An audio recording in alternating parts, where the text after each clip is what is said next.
ఉన్నటువంటి విశ్వాసం, అబ్రహాములో ఉన్న విశ్వాసం, మోషేలో ఉన్నటువంటి విశ్వాసము నీలో నాలో ఉంటే మనము కూడా అనేకమైన గొప్ప కార్యాలు దేవుడు జరిగించేవాడిగా ఉంటాడు. సమయము అనేది ఇది చాలా ముఖ్యమైనది.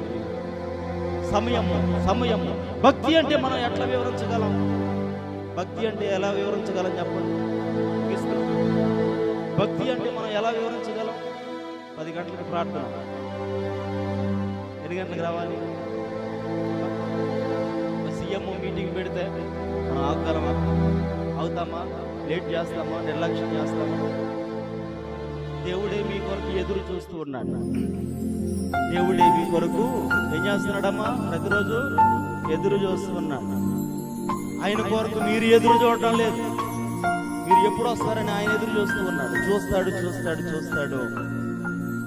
దేవునికి కోపం వస్తే ఆయన కోపాన్ని నేను ఎవరూ ఆపలేము. సమయానికి దేవుడి సన్నిధిలో మనము అడుగుతాం. ప్రతి ఆదివారము, ప్రతి బుధవారము, ప్రతి శుక్రవారము మనము దేవుని సన్నిధిలో ఉండాలి. ఆత్మీయ ఆహారం పొందాలి. ఆత్మీయ ఆహారాన్ని మనం తినాలి. ఆదివారం దీని మౌనం ఉంటే ఏమవుతుంది? మీ యొక్క శరీరంలో బలహీనత ఏర్పడుతుంది.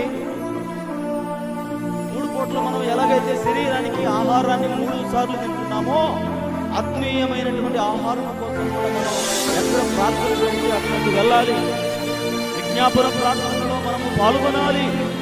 ప్రతి కార్యక్రమము మనము దేవుడు చెప్పినటువంటి మాటలు మనం వినాలి. అప్పుడే ఆత్మీయంగా మనం ఎలా ఉంటాము? దృఢముగా ఉంటాం, బలముగా ఉంటాం, శక్తిమంతులుగా ఉన్నప్పుడు సాతాను చేసే కార్యాలను మనము ఎదుర్కొని వాడి మీద మనం యుద్ధం చేయడానికి మనకు బలము, శక్తి, సామర్థ్యము దొరుకుతుంది. ఏమే బలహీనంగా ఉంటే శత్రువుని ఏం కొడతావు? శత్రువు మీద నువ్వు ఏం దాడి చేస్తావు?